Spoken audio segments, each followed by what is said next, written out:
आप शुरू करो। प्रणाम जी। सुंदर साथ जी, सुंदर साथ पिछले प्रश्न पे ही अटके हुए हैं।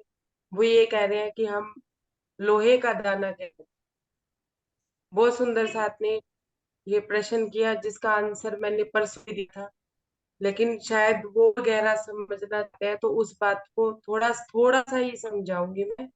थोड़ी में ज्यादा समझिए कि प्रसंग से समझे कि महाराज जी किसको मान महाराज जी के जो पिताजी थे वो किसको मानते थे। छज्जू दत्त जी शिव जी को। और कट्टर कर्मकांडी थे। कट्टर कर्मकांडी मतलब दिल से उनकी सेवा पूजा किया करते थे। और उन्हें भगवत प्रसाद क्या मिला था सुंदर सा जी। भगवत प्रसाद उन्हें मिला था कि पहले ही बता दिया था कि मैं इस दिन इस समय तुम्हारा यहाँ से धाम होगा और मैं तुम्हें लेने आऊंगा। विजय म्यूट कर लीजिए प्लीज। ये उन्होंने भगवत प्रसाद उनको मिला था। तो महाराज जी के जो पिताजी थे वो शिव जी से इतने सटे हुए थे, समझे कि शिव जी कौन है, किल्ली। वो इतने सटे हुए थे कि उन्होंने एक क्षण के लिए भी नहीं कहा कि मेरे बच्चे छोटे हैं अभी मैं जाना नहीं चाहता, या मेरी ये जिम्मेदारियां बकाया है, या मेरी वो जिम्मेदारियां बकाया है। वो अपने परमात्मा से मिलन के लिए तत्पर तैयार हो गए कि नहीं मुझे आप जब चाहो आप ले जाओ। सुंदर सा जी, हम आज जितनी भी जहदोजहद कर रहे हैं, वाणी सुनना, चितवन करना, वाणी मनन करना, हम क्या चाहें कि हमें राज्य मिले, हमारा राज्य से मिलन हो। अगर अपनी मृत्यु की बात आती है तो हम ये नहीं सोचते कि हमने कितना किया राज्य से मिलने के लिए, या हमें हमें हमने क्या मेहनत करी है। उससे पहले तो हम ये सोचने लगते हैं कि हम बच्चों को बात बता जाए, हमने अपने काम भी करने हैं वो भी, कि हम किल्ली से सटा हुआ वो जो एक परमात्मा में रहना, खुश अपने आप को उसकी रजा में रहना, उक्ति में रहना समझता है कि आपकी जब मर्जी हो आप जब मर्जी ले जाओ। हमारे यहाँ दुल्हने सजी हुई है, दूल्हा जब मिलने वाले हैं, लेकिन हम सजी नहीं हुई है। सुंदर, मैं अपनी भी बात कह रही हूँ, मैं आप सुंदर साथ के लिए नहीं कह रही हूँ, मैं अपने लिए भी कह रही हूँ कि आज भी अगर हमारा राज्य लेने आ जाए, ना तो हम राज्य के साथ जाने को तैयार होंगे, और ना ही हम राज्य हमारे साथ, क्योंकि हमारी अभी दृष्टि ही वही नहीं है कि हम राज्य को पहचान। हमें अब अपनी अपनी रहनी, अपनी अपनी चाल देखनी है। महाराज जी की चाल के साथ साथ हमें अपनी अपनी चाल देखनी है। हमें अपनी चाल में बदलाव लाने की जो, हाँ, बदलाव तो आना तब बन सकता है किल्ली के साथ सटके, जहाँ के नाम है ना, उनकी नाम है ना, और हाँ में उनकी हाँ में ना, और नाम ना। बबीता जी, आप म्यूट कर लीजिए बस, शोर आ रहा है आपके यहाँ से। तो ये है अपने राज्य से जुड़े रहना। जिनके पास जय गुरु है, या सूक्ष्म रूप से भी सदगुरु है, सुंदर सा जी जिनके पास अगर सदगुरु रूप नहीं है, उन्हें भी परेशान होने की इतनी जरूरत नहीं है। क्यों? क्योंकि सूक्ष्म रूप में सदगुरु हमारे साथ हमेशा का सानिध्य सब महसूस करते हैं कि गए ही नहीं है हमारे पीछे। और वैसे भी अगर जायरी सदगुरु भी होंगे तो 24 नहीं, सूक्ष्म रूप से उनके उनके साथ हृदय में ही बात करनी पड़े, तो फिर सूक्ष्म रूप से अपने राज्य से बात क्यों ना की। सदगुरु राज्य दिखे। मैं उन प्रश्न उत्तर आ गया हूँ। अपनी किल्ली से सटे रहना, अपने राज्य से सटे रहना, उनसे उनकी रजा में रह, राजी रहे, खुशी हो चाहे गम, तात्पर्य यही है।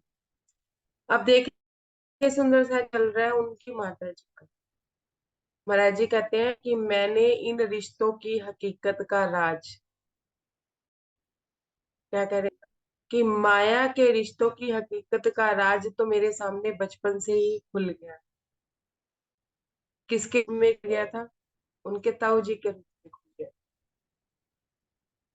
क्या देखो देखो हकीकतों के राज खुल गए। ये हकीकतों के राज खुल ही गए क्या कि कोई अपना है ही नहीं। धन संपत्ति के चक्कर में मुझे मारना चाहते थे। अब पिताजी चले गए तो उसके बाद हमें पूछने भी नहीं आ रहे हैं। और जब आ रहे हैं तो मैंने ताने दे रही। क्या कह रहे हैं, बुढ़िया कह रहे हैं, उल्टा ताना दे रहे हैं कि तुझे पता नहीं है कि तेरी माँ मरी पड़ी है, और तू ये कह रहा है कि माँ सो रही है। और सुंदर साथ जी, अब हम अपने अपने में देखें कि हमारे व्यक्तित्व के राज खुले हैं अभी या नहीं। कहीं ना कभी कोई ना कोई प्रसंग ऐसा आया ही होगा जीवन में जब हमने अपने रिश्तेदारों से उम्मीदें रखी होंगी और उम्मीदें टूटी होंगी। अब जो गहरी बात है वो समझिए। गहरी बात यह है कि एक नन्हा सा फूल खिला। एक राज्य ने ये नन्हा सा फूल जंडू दत्त जी को खिलाया, मतलब उनको इस धरती पे जन्म। और अब पालने वाला भी कौन है? ना माँ है ना पिता है, पालने वाला कौन है? एक परमात्मा है, एक राज्य है। वो उन्हें खाद भी डालेंगे, उनको दुख भी देंगे, उनको सुख भी देंगे, और उन्हें अपनी तरफ खींचने के लिए परिस्थितियां भी। अब उनके ताऊ जी का ऐसा व्यवहार था, इसमें महाराज जी की कोई गलती थी? बताते जाइएगा। महाराज जी की कोई गलत, नहीं ऐसी थी। कोई परिस्थितियां थी महाराज जी के साथ कि महाराज जी उनके साथ गलत व्यवहार कर रहे हैं, वो इसलिए उनके साथ गलत व्यवहार कर रहे हैं, या उनके पिताजी ने उनके साथ गलत व्यवहार किया इसलिए उनके साथ गलत व्यवहार कर रहे हैं? नहीं, कुछ नहीं था ऐसा। लेकिन ये परिस्थितियां किसकी बनाई हुई थी सुंदर साथ जी? ये स्थितियां राज्य की बनाई हुई। ये पीछे से चाबी घूमी हुई थी। क्यों? क्योंकि अगर माँ के पिता के बाद ताऊ का सहारा मिल जाता तो महाराज जी का रुख पिताजी से ताऊ जी की तरफ मुड़ जाता। वो कभी समझ ही ना पाते कि असली सहारा कौन है। पिताजी के जाने के बाद उनका सहारा घुमा, वो माता जी की तरफ घुमा। तो राजी ने माता माता जी को भी ले लिया। अब महाराज जी सोचने पे मजबूर हो गए कि असहारा, उस बाल मन में, उस छोटे बच्चे के माइंड, ये अब असली सहारा कौन है? क्यों? क्योंकि ताऊ जी तो पूछते नहीं है, और कोई है नहीं, पड़ोसी कितना करे। सब भी अगर इस दुनिया में जिसको हम अपना सकते हैं, जिससे हम उम्मीद करते हैं, अगर हमारी उम्मीद उसकी है ना, तो वो राज्य ही तोड़ते हैं। मैं चाहता हूँ जब सारे सहारे टूट गए, पर एक सहारा का, जब तू ये समझ टूट गए बस मेरा सहारा तू ही है, तब कहीं जाके बात बननी शुरू, राज्य की तरफ चलना शुरू हो। ये अ, ये जो पांच तत्व का शरीर है जो इसके अंदर है, ये कोई किसी को सहारा नहीं दे सकता है। कोई किसी का राज बन नहीं सकता है। और अगर राजी ने किसी रूह का काम किसी से करवाना होगा तो दुश्मन भी आके काम करके जाएगा। क्यों? क्योंकि वो भी चाबी पीछे से घूम होती है। क्योंकि राजी ने अपनी रूह को सहारा भी तो देना है ना, किसी ना किसी रूह। सहारा ऐसे नहीं देना है सुंदर साथ जी कि रूह उसके साथ चिपक ही जाए। सहारा भी उनसे देना है कि दुश्मन भी काम आप करके जा रहा है तो रूह सोचे कि यार ये तो मेरा दुश्मन था, आज इसने किसी जाने अनजाने, वो परमात्मा की मेहर को समझे, वो राज्य को समझे कि दुश्मन भी मेरा काम करके जा रहा है और मेरे अपने मुझे कुछ नहीं है। क्योंकि जिसकी तरफ तुम उम्मीद से चलोगे कि मेरा ये सहारा है, ये मेरा आगे जाके सहारा बनेगा, राज्य वो सहारा तोड़ दे। और उससे काम निकलवाना है, काम करवाना है, इसलिए दुश्मन को भी खड़ा कर देंगे हुक्म का स्वरूप देके। करने वाले पीछे कौन होते हैं सुंदर साथ जी? हमेशा ध्यान रखिएगा कि करने वाले पीछे से ही चाबी घूमती है, बाकी कुछ है नहीं इस दुनिया में। हकीकतों के राज सबके खुले हुए हैं। इतनी इतनी उम्र हम लोगों ने ले लिया, महाराज जी की तो बचपन में ही खुल गई थी, और खुली कहीं ना कहीं हमारी भी होगी। लेकिन हमारी नजर उस बात पे नहीं होगी कि राज्य की तरफ नहीं थी हमारी नजर। हमारी नजर किधर थी? माया की तरफ थी।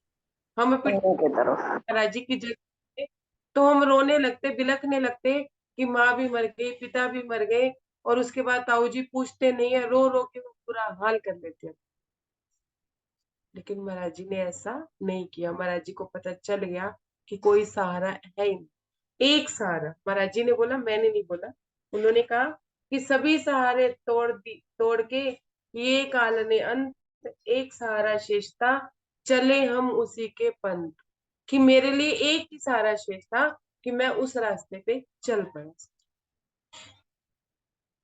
ये इतने इतने इस 8 नंबर पेज का सार है कि सब अपने अपने हकीकतों के राज जिसके अभी नहीं खुले हैं वो एक बार खोल के देख। कैसे देखना है वो भी एक बार आप आज आज अपनी अपनी लाइफ पे एक एक प्रैक्टिकल करके देख लीजिएगा। जिस जिसको आप अपना सहारा समझते हैं, जिस जिसके ऊपर आपकी उम्मीदें हैं कि हाँ मेरा तो ये करेगा, बुढ़ापे में ये मुझे पूछेगा, या ये मेरे से बहुत प्यार करता है, ये मेरे से बहुत लगाव करता है। सुंदर सा जी, पहला तरीका तो ये है कि जो आप उसके कार्य कर रही हैं वो आपसे कोई मतलब, देखो इस दुनिया में तो सबको एक दूसरे से मतलब है ना। हम सब एक दूसरे से मतलब सांसारिक रूप में, सुंदर साथ में नहीं। मुझे आपसे कोई स्वार्थ नहीं है, आपका मेरे से कोई स्वार्थ नहीं। आपने मेरे से राज्य की बात लेनी है और मुझे राज्य का संदेश आप तक पहुंचाना। लेकिन माया में सब एक दूसरे से स्वार्थ से जुड़े हैं। या तो एक बार भी के लिए उनके स्वार्थ ना पूरे कीजिए, फिर उनको 2 बार उनके काम के लिए मना करके देखिए, तीसरी बार मना करके देखिए, चौथी बार तो वो आपके ऊपर भड़क भी जाएगा और आपको अपना रौद्र रूप दिखाई दे। करके देख लीजिए, और किया भी होगा कभी ऐसा।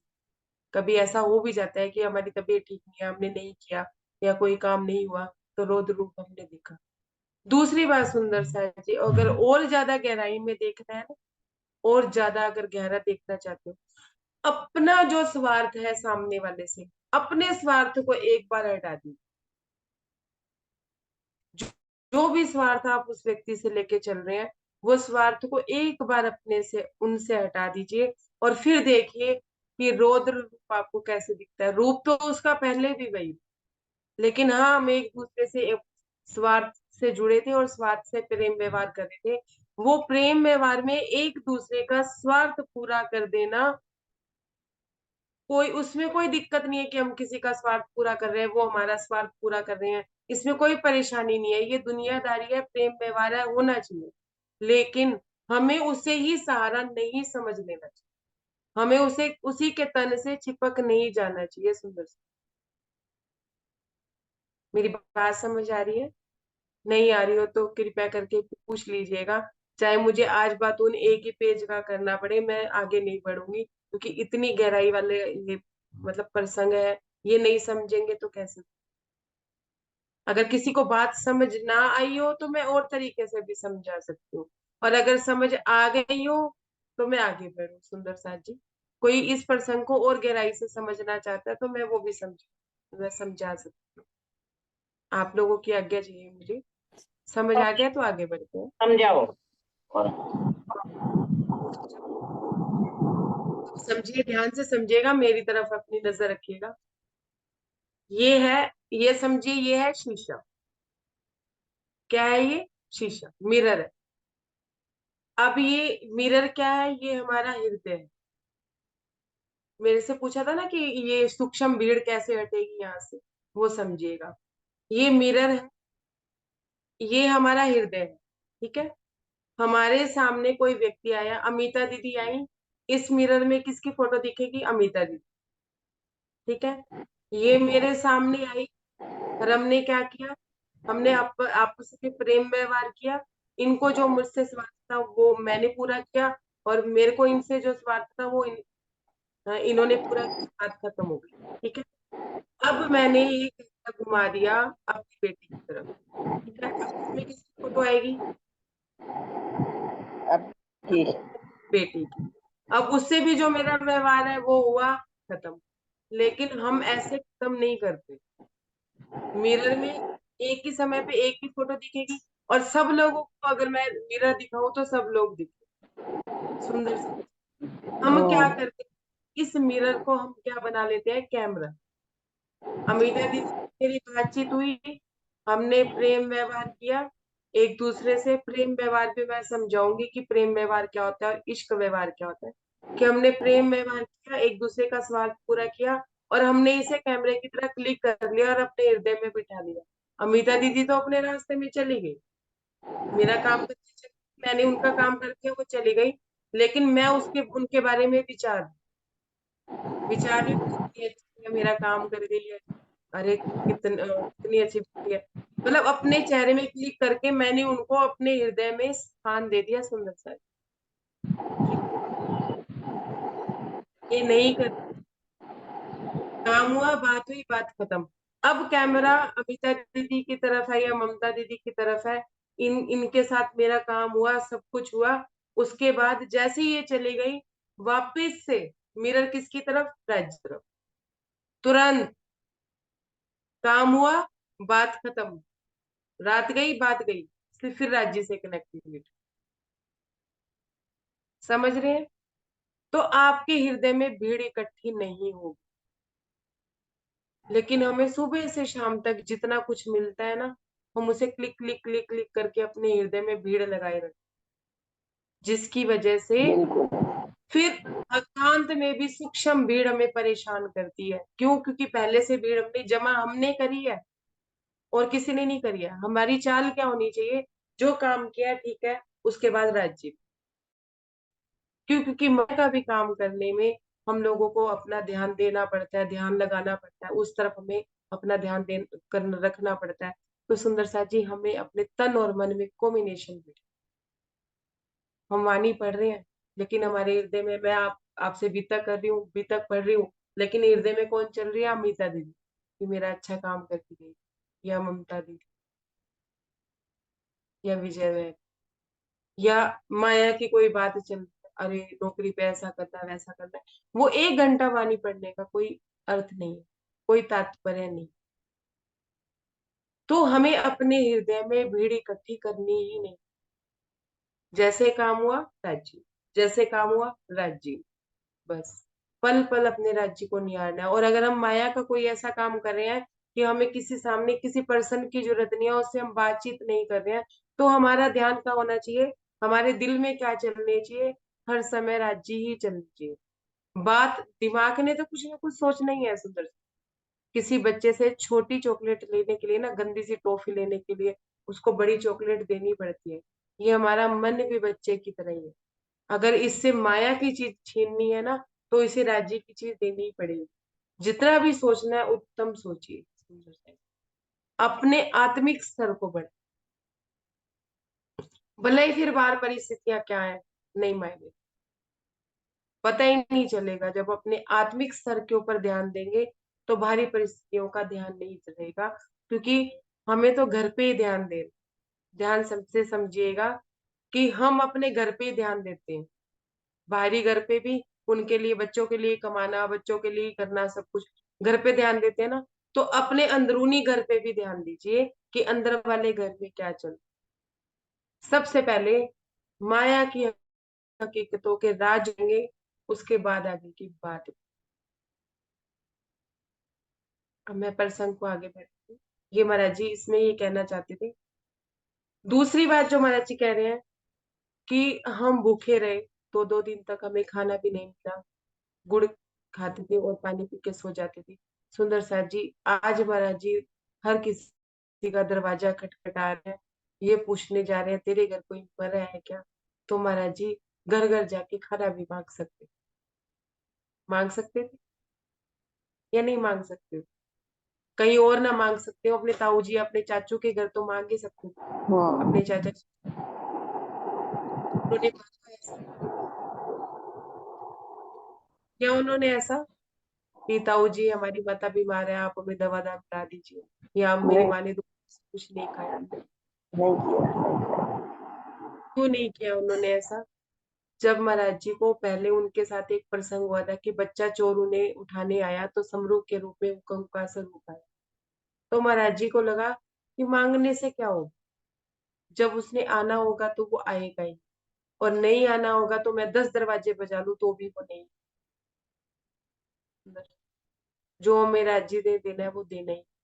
और इसमें महाराज जी का कहना है कि अगर हम भूखे भी हैं, हमारे घर में कुछ है या नहीं है, या हम हाथ से लाचार हैं या पैर से लाचार हैं, कोई भी कंडीशन है, पर हमें हर कंडीशन में सुंदर सा जी, अपने आत्मिक स्तर को गिराना नहीं है, लाचार नहीं होना है किसी के सामने, हमें गिड़गिड़ाना नहीं है किसी के सामने, माया के किसी भी संबंध के सामने गिड़गिड़ाना नहीं है, कहना नहीं है कि हम लाचार हैं, हमारा हाथ काम नहीं करता, हमारा पैर काम नहीं करता। हमें अपने आप में एक दृढ़ता बना के रखनी है कि जो परिस्थिति हमें दी है वो हमारी राज्य ने दी। ये है किले से सटे। अब मैं आपको बीच बीच में बताती रहूंगी कि महाराज जी कैसे किले से सटे। नहीं, महाराज जी मांगने नहीं गए। क्यों मांगने नहीं गए? क्योंकि उन्होंने अपने माता पिता को कभी मांगते हुए देखा ही नहीं, उन्हें पता ही नहीं कि मांगना होता क्या है। नहीं तो माँ भी तो मांग सकती थी अपने बच्चों के लिए, है ना? तो महाराज जी कहते हैं कि मैंने कभी अपने घर वालों को मांगते हुए देखा नहीं, और ना मैंने कभी मैं मांगने गया, लेकिन मैं अपने आत्मिक स्तर को भी देखता रहा कि मेरा सहारा है कौन, मेरा सहारा बनेगा कौन, कौन है एक सहारा जिसका कोई सहारा नहीं होता। सुंदर सा महाराज जी यह कह रहे हैं कि घर में खाने को भी नहीं है, अगर शरीर से भी हम लाचार है, बीमार है, एक बात कहनी है लेकिन किसी के आगे गिड़गिड़ाना नहीं, बेचारे नहीं बनना है। कई अब माया में भी कई बार हम ऐसे सोचते हैं कि कोई हमें अटेंशन नहीं दे रहा होता, तो हम कहते हैं हम बीमार होके पड़ जाए तो घर के लोग हमें पूछेंगे। वो घर के लोग हमें पूछेंगे नहीं, वो हमारे स्वार्थ, अपने स्वार्थ के लिए हमें पूछेंगे, क्योंकि उनके स्वार्थ पूरे नहीं हो रहे, उनको कोई आत्मिक लगाव नहीं है हमसे। सुंदर सा जी, देख लीजिएगा अपने आसपास के माहौल को, अब थोड़ी सी जागृति लेके आइएगा, क्योंकि ये बीतक जागृति का ही प्रसंग है। महाराज जी ने के हृदय में जागृति कैसे हुई, वो हमें जागृत होना सिखा रहे, कि देखिएगा अपने आसपास के माहौल। फिर आगे महाराज जी बोलते हैं, वो भी प्रसंग है। तो महाराज जी क्या कहते हैं, कोई भी संकट हो, तो कोई भी परेशानी उससे देना होगा तो वो दे। आपने सिर्फ अपनी बात कहनी है, गिड़गिड़ाना नहीं है। ये नहीं है कि आप कहोगे नहीं, डॉक्टर के पास जाओगे नहीं, सिर्फ कहनी है, गिराना नहीं है। अपने आत्मिक स्तर को गिराना, अपने आत्मिक स्तर को गिराना नहीं है कि आप अगले के सामने गिड़गिड़ा रहे हैं और आपके हृदय में गिल्टी फील आ रहा है, गिल्ट फील आ रहा है कि यार मैं क्यों गिड़गिड़ा रही हूँ, मैं क्यों कर रही हूँ। स्थिति आती है जिससे बाहरी परिस्थिति खराब हो रही है ना सुंदर साथ जी, तो कोई फर्क नहीं पड़ता। अगर आंतरिक परिस्थिति खराब हो रही है ना, अंदर से गिल्ट फील हो रहा है, घृणा फील हो रही है, अपने आप पे घृणा फील हो रही है, तो संभल जाइए,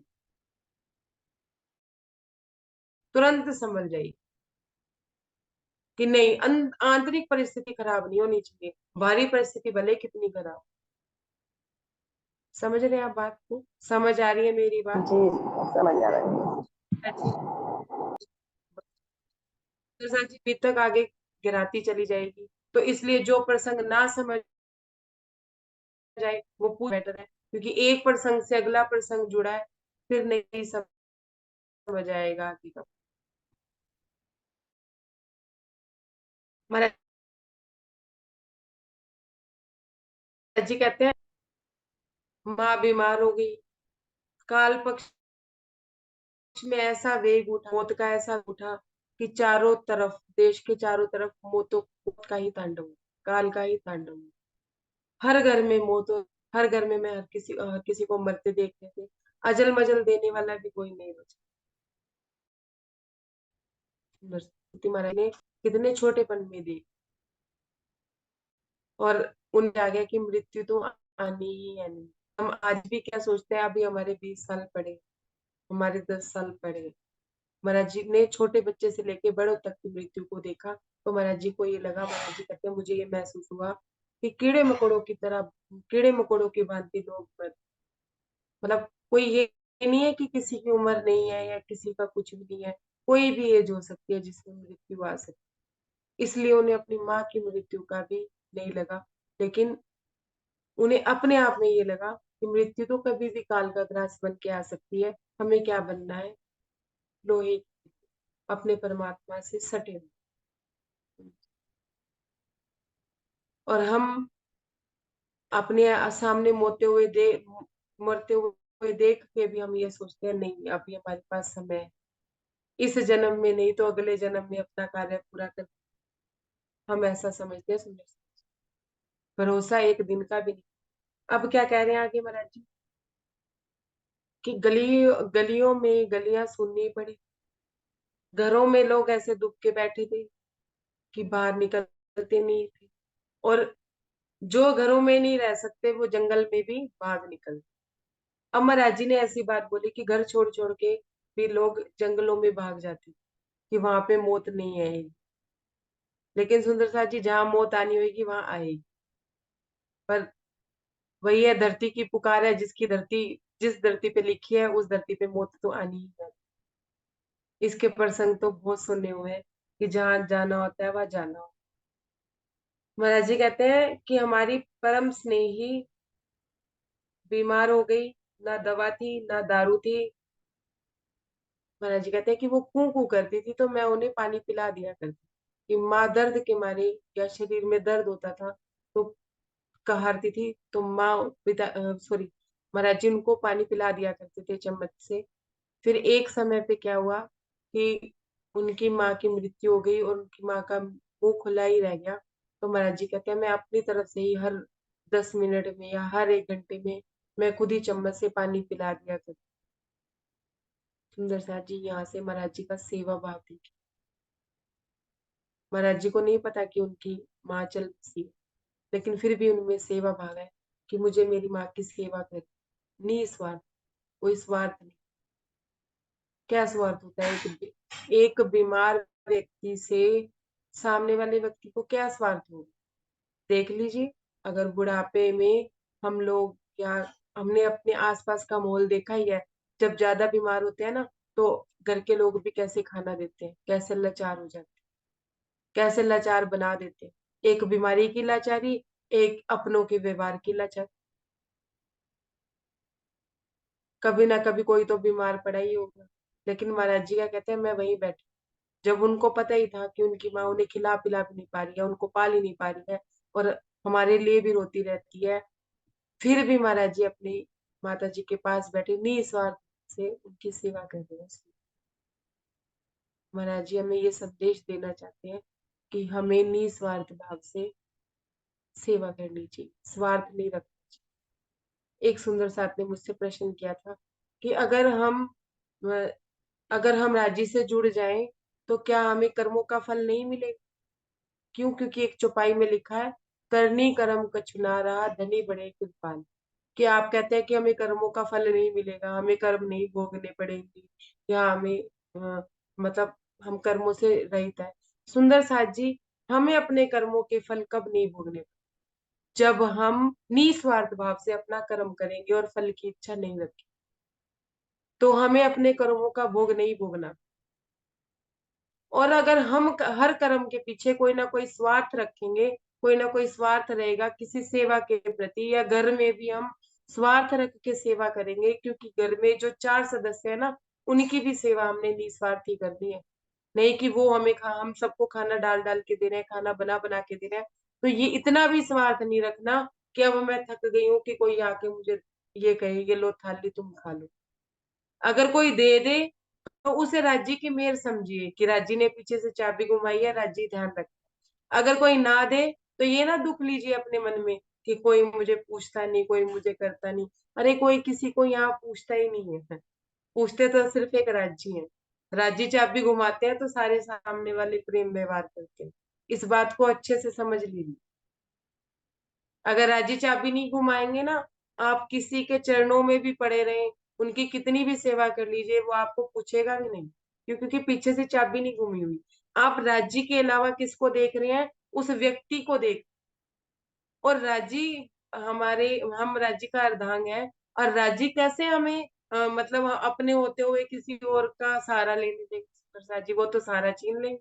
देख लीजिए आप, जिससे आपकी बनती होगी ना, मेरी भी जिससे बनती थी, तो राजी मेरी छुड़वा देते।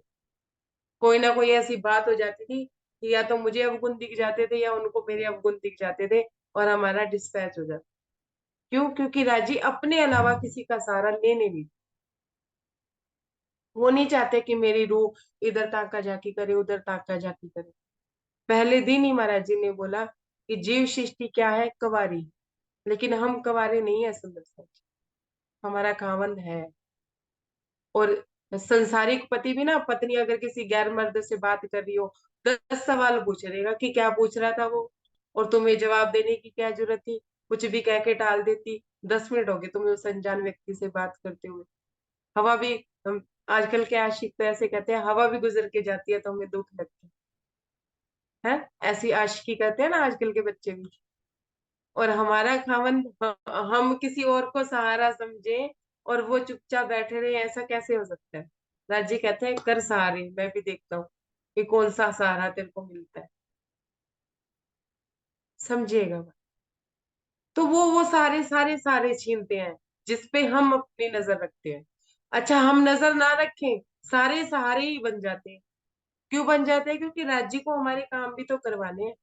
इधर से भी सारा मिलेगा, उधर से भी। घर आ आके व्यक्ति काम करके जाएंगे, सुनता। यकीन मानिए, ये अनुभव की बात। और नहीं हो तो आप करके देख लीजिएगा, जिससे आप ज्यादा प्रेम प्यार करते हैं वो उससे लड़ाई होती होनी है। पर हुआ भी होगा आप लोगों के साथ, ऐसा होता भी होगा कि जिससे ज्यादा प्रेम व्यवहार करते हैं, जिससे ज्यादा अपना दिल देते हैं, राजी दिल तुड़वा देते हैं। और वो तुड़वाएंगे ही क्यों? क्योंकि वो नहीं चाहते मेरी पत्नी किसी और को देखे, कहीं जाए। सुंदर सा जी महाराज जी किल्ली से इतने सटे रहे कि शिव जी उनके सामने आए। उन्होंने कहा कि तुम मुझे अपना गुरु मान लो। दिव्य पुरुष आए, हनुमान जी आए, महाराज जी कहीं नहीं उनके आगे झुके। बस उन्होंने प्रणाम किया, लेकिन अपना ये सर नहीं रखा उनके आगे। सर उन्होंने एक दादा गुरु महाराज की पहचान करके महाराज जी के आगे रखा। क्यों? क्योंकि महाराज जी जानते थे, क्या जानते थे, कि शिव जी, जब उनके पिताजी अ, शिव जी की उपासना किया करते थे, तो वो जानते थे कि शिव जी भी किसी का ध्यान करते, किसका ध्यान करते हैं, वो उनके पास जाना चाहते थे। उनको ये पता था हनुमान जी भी भक्त है, क्योंकि वो अभी आगे प्रसंग आएगा, महाराज जी कहेंगे कि रामायण और सुख सागर का पाठ किया हम करते थे, हमें बड़े स्वाद आया करते थे उसके बारे में सोच सोच। अपनी किल्ली से सटी नहीं, अपने राज्य से सटी नहीं। एक सहारा राज्य, और कोई सहारा है ही नहीं।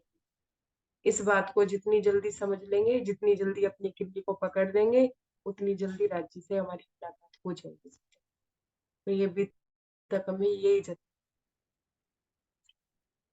क्या बात हो रही थी? बात ये हो रही थी कि महाराज जी सेवा भाव थे, निस्वार्थ भाव से सेवा किया। जिसकी भी सेवा करते थे, जो भी कार्य करते थे, उसमें कोई स्वार्थ नहीं होता था। वो ध्यान ही नहीं देते थे कि इसका फल क्या होगा। हम भी अगर अपने कर्मों को, अपने कर्म को निस्वार्थ भाव से करेंगे, तो हमें उसका फल नहीं भोगना पड़ेगा। क्यों? क्योंकि हमने अपना समर्पण किया हुआ है राज्य को। अब अच्छा कर्म हो चाहे बुरा कर्म हो, करवाने वाले कौन है? राज्य। ठीक है, इस भाव को थोड़ा आगे समझाएंगे सुंदर साथ जी। अब क्या कहते हैं कि ताऊ जी आए। ताऊ जी ने आके फिर वही वैसा व्यवहार किया। तो महाराज जी कहने लगे, अपने मन में सोचते हैं कि ताऊ जी भी ऐसी बात कर रहे हैं, तभी उन्होंने ताऊ जी पे ध्यान नहीं दिया। उनका पूरा ध्यान किस पे था? अपनी माता जी पे ही। देखिए सुंदर साथ जी, जब हमें, हमारे घर में भी कोई व्यक्ति बीमार हो, कुछ हो, ध्यान से समझिएगा। अगर हमारे मन में भाव है राज्य ने हमें सेवा दी है, हम सेवा समझ के कार्य कर रहे हैं, तो बाहरी कहने वाले बहुत कुछ कहेंगे कि क्यों कर रहे हो इनकी सेवा, ये ऐसे करो वैसे करो, ये तो ऐसे है, ये तो वैसे है। सुनना नहीं है किसी की। अपना ध्यान उस व्यक्ति पे रखना है कि राज्य ने हमें सेवा दी है, उसकी सेवा हमें करनी करनी है, चाहे सामने वाला हमें कुछ भी कह रहे हैं। क्यों? क्योंकि ये सेवा भी हर किसी को नहीं मिलती। मिलती है हर किसी को सेवा? माँ बाप की सेवा हर बच्चा कर सकता है? नहीं कर सकता है। नसीब में भी नहीं आती है हर किसी के। माँ बाप 4 बच्चों को पाल लेंगे, अकेली माँ भी 4 बच्चों को पाल लेगी, लेकिन 4 बच्चे मिलके एक माँ को तरीके से नहीं पाल पाए। नहीं पाल सकते। हर बच्चे के नसीब में सेवा भी नहीं होती, क्योंकि ये भी राज्य का दिया हुआ एक प्रसाद होता है अगर किसी को माँ बाप की सेवा मिल जाती।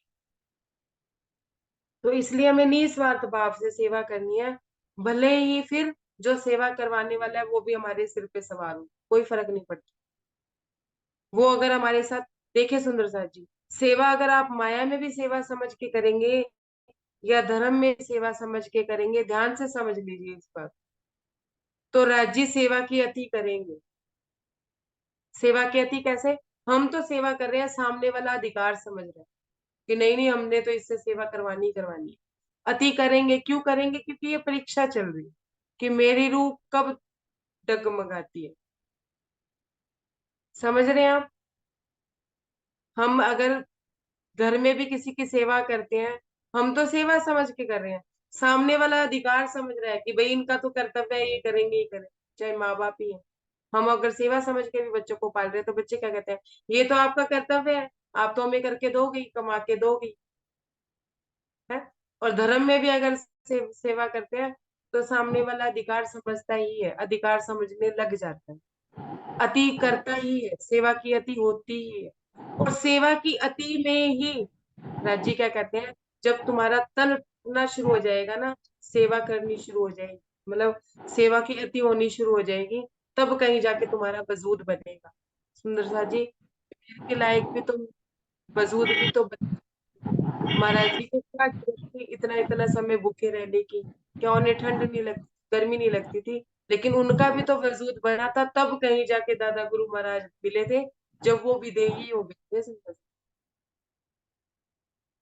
तो ये चाल उनकी यहीं से ही शुरू हो गई थी कि वो निस्वार्थ सेवा किया करते, कभी किसी से स्वार्थ नहीं रखा करते थे, ना किसी के आगे हाथ फैलाया करते थे, अपने आत्मिक स्तर को नहीं गिराते थे। सुंदर से अपने आत्मिक स्तर पे, अपने अपने बाहरी घर पे तो वो ध्यान देते ही नहीं थे, लेकिन अपने आंतरिक घर पे उनकी पूरी नजर थी, पूरी नजर उन्होंने गड़ा रखी थी, और अपनी किल्ली से इतने सटे हुए थे कि किसी के आगे झुके नहीं थे।